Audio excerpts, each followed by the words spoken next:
Hello everyone, welcome to class 9 Science chapter 3 Tissues in Action. So today we'll be learning about the hierarchy of organization and also to define tissues and explain how division of labor increases body efficiency, and we are going to compare plant and animal tissues and to study three meristematic tissues and also how this is becoming a permanent tissue through differentiation and also simple permanent tissues and complex permanent tissues. Let's start with the topic, children. We know that every multicellular organism is made up of millions of cells. Cells that perform the same function, they group together to form a tissue. So in plants, these tissues only, they help in the growth, storage, transport of water and food. Even they give protection and support to the plants. Can plants move from one place to another like animals? No, it cannot move. So they require some specialized tissues that provide strength, continuous growth and also efficient transport of materials. Yes, let's start with the levels of organization.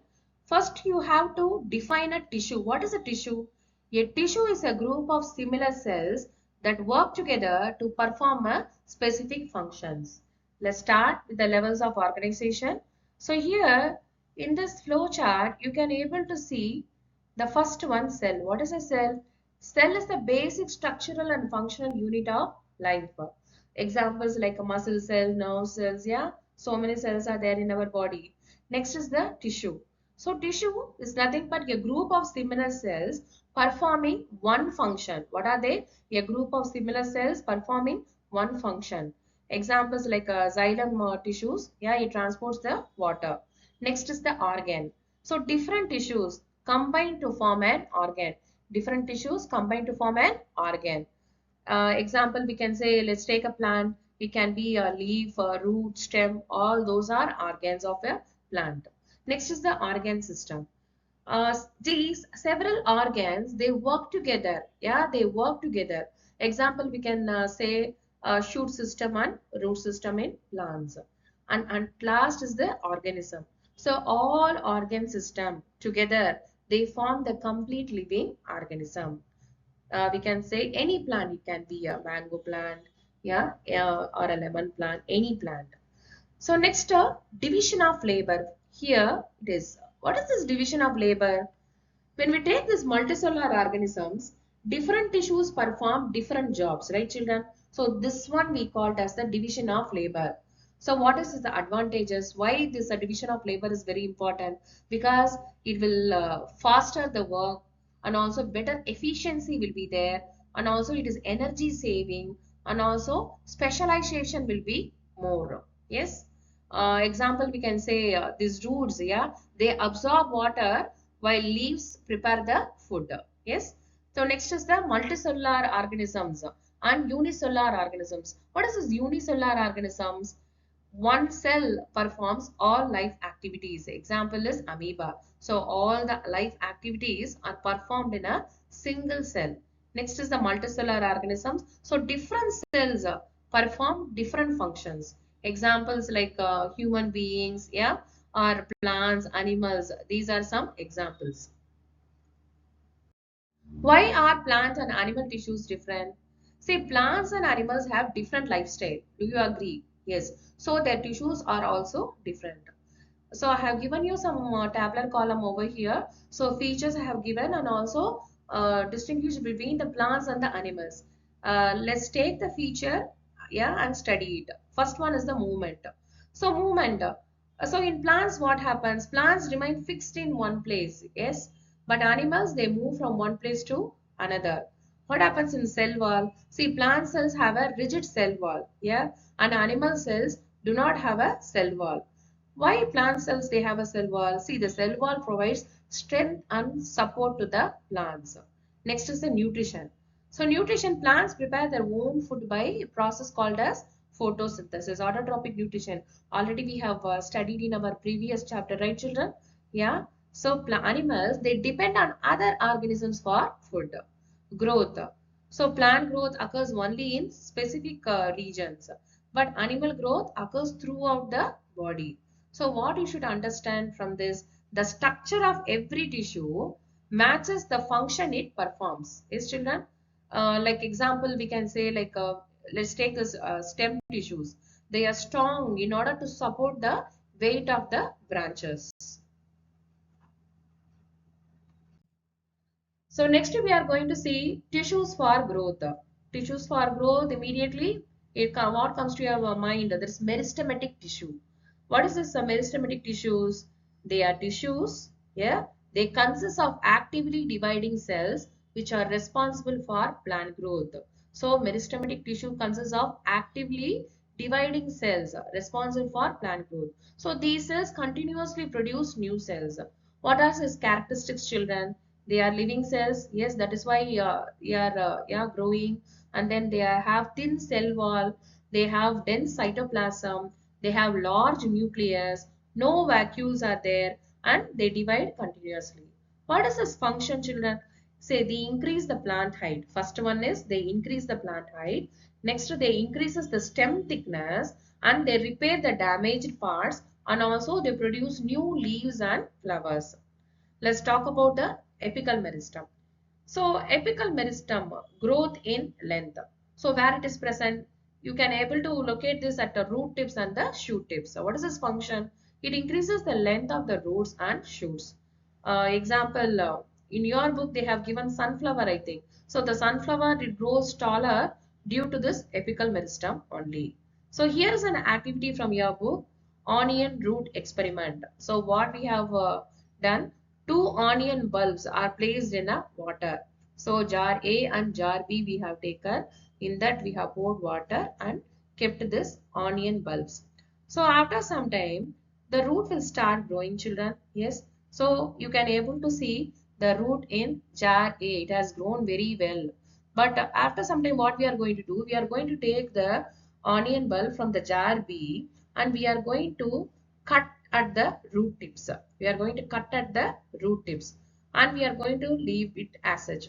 Then what happens, after some days we can able to see only the onion which is present in the jar A, the roots grows very nicely, but in jar B what happens, growth stops. Why is it so? See, growth occurs only at root tips where apical meristem is present. That is why in jar B, as we have cut it, so the growth stops. Next, three types of meristematic tissues. What are the three types? Apical meristem, lateral meristem, and intercalary meristem. Yeah, let's start with the apical meristem. Where it is present? It is present in the root and the shoot tips. So what is its function? It's primary growth, that is increase in the length of the plant. Yes. Next is the lateral meristem, where you can see it can be along the sides of the stems and roots. What is its function? It increases the thickness, that is the secondary growth, and also produces annual rings. What is this annual rings, children?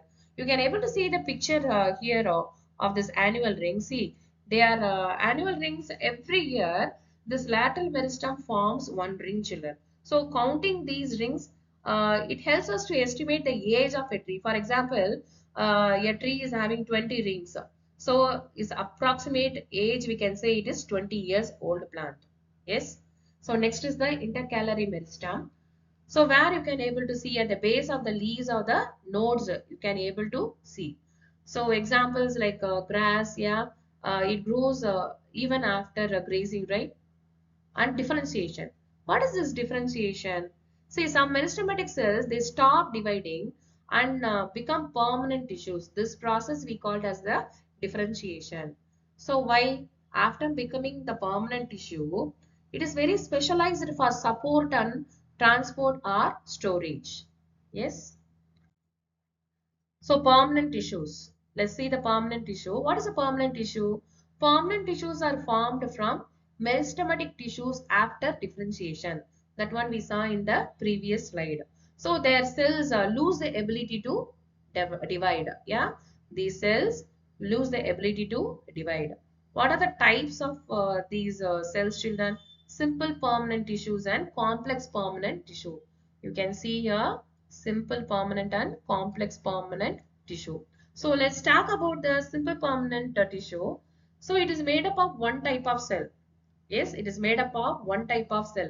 Examples, Like see, here I have given parenchyma, collenchyma, sclerenchyma, right? And complex permanent tissue, they are made up of different types of cells, more than one cell type, right?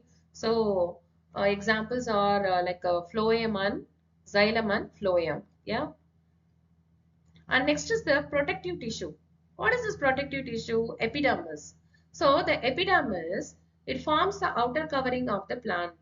What is its function? It protects the plant body, and also it prevents the water loss, and also protects against infection.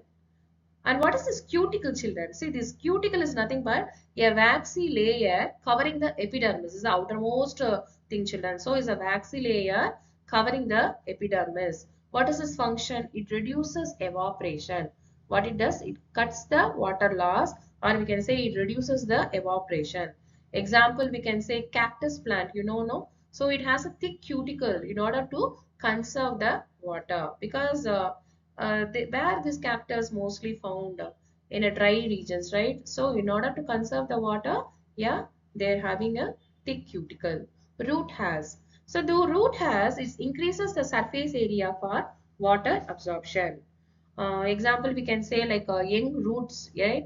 They absorb the water efficiently due to this root hairs only. And then next one is the stomata. Where you can able to see this stomata? We have studied in our lower classes, right? So they are nothing but the tiny pores which are present on the leaves. What is this function? Exchange of gases and also transpiration is the important function. When you talk about stomata, what comes to your mind? Photosynthesis process, right, children? So what happens? This mainly this carbon dioxide, yes, enters through this stomata during the photosynthesis reaction. So next we are going to see about the simple permanent tissues. So what are they? They are supporting tissues. Let's talk about the parenchyma. So what is the characteristics of this parenchyma? They are living cells. Yes, they have thin walls, they have large vacuoles, and they are loosely packed. Yeah, they are living cells. They have thin walls, large vacuoles, and loosely packed. What is this function?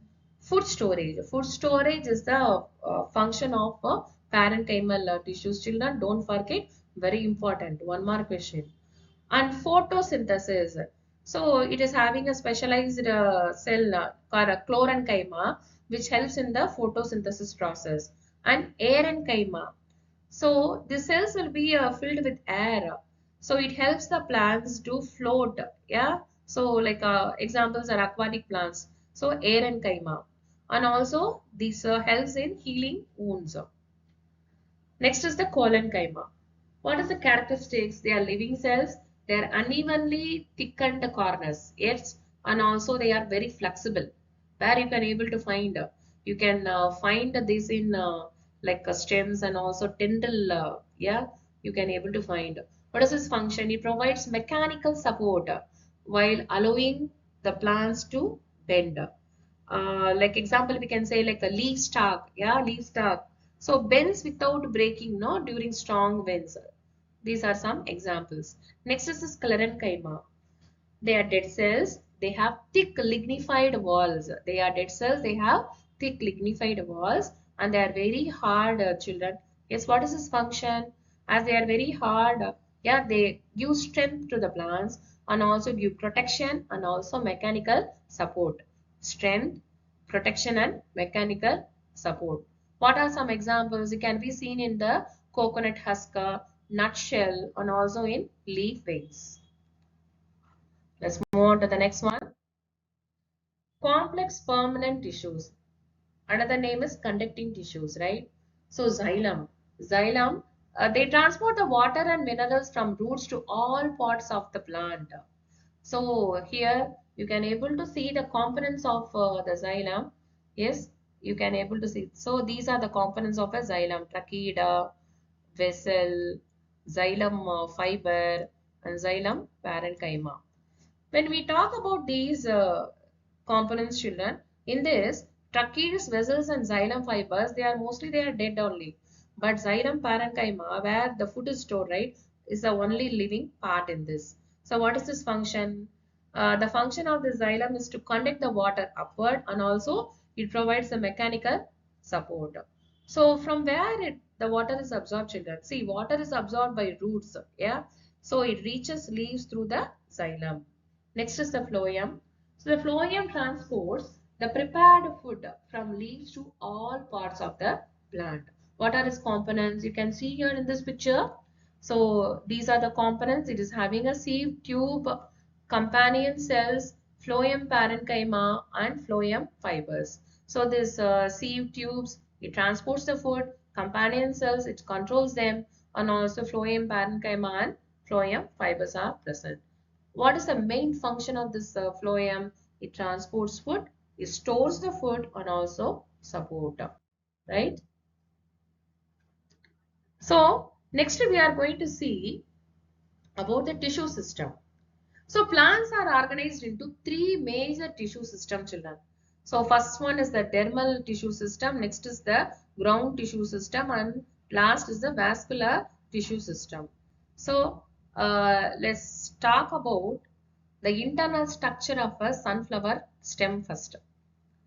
I told you in the previous slide, we were talking about simple tissues and permanent tissues, right? Complex tissues.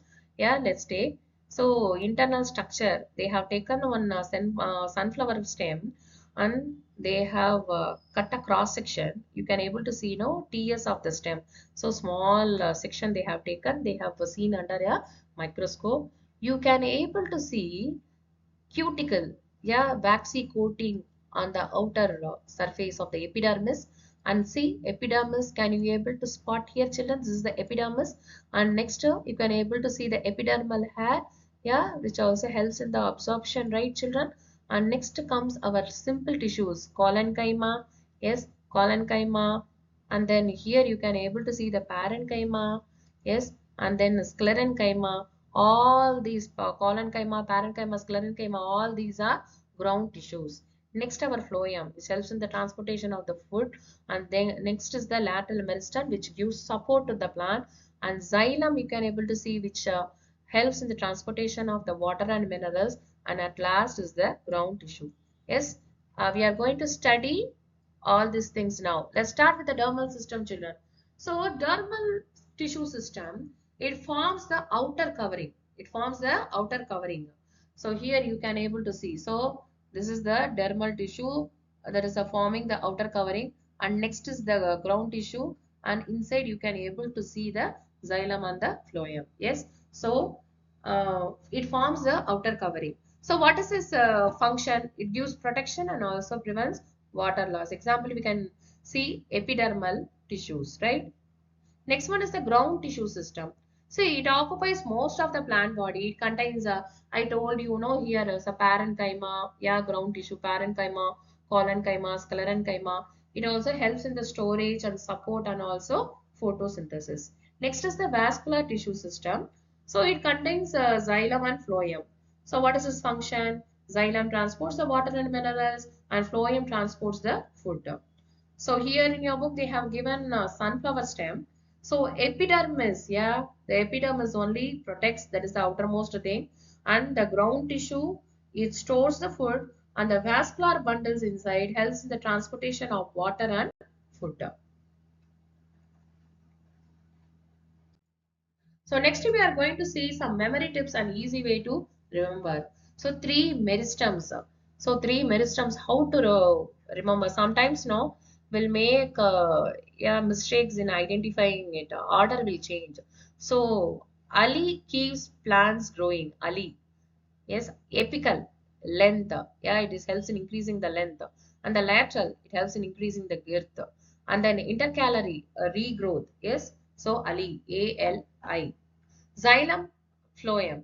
Xylem means it carries, transports water. Phloem, it transports the food. So where the xylem is carrying water up always in the upward direction from the roots, it is absorbing the water and always goes in the upward direction due to the transpirational pull. So phloem carries the food and it goes both the ways, bidirectional. Yes. Simple tissues, parcoscly, that is from the soft, it is going to the hard. So parenchyma, they are soft living tissues, yes, and the collenchyma, they are very flexible enough, yes, and sclerenchyma, they are hard and dead. Cuticle clue. So cuticle is nothing but is equal to a raincoat, we can say. What it does, it protects the plants, yes. So evaporation, evaporation won't occur there, and water loss will be protected. The waxy cuticle is the plant's raincoat, so it keeps water in. So here is some revise, reflect and refine recall from your book, children. So meristematic tissue divide repeatedly. What property of their cells allow this? They have thin walls, dense cytoplasm and large nucleus. So if a plant cannot transport food from leaves to roots, which tissue is malfunctioning? Phloem, right? It only transports the food.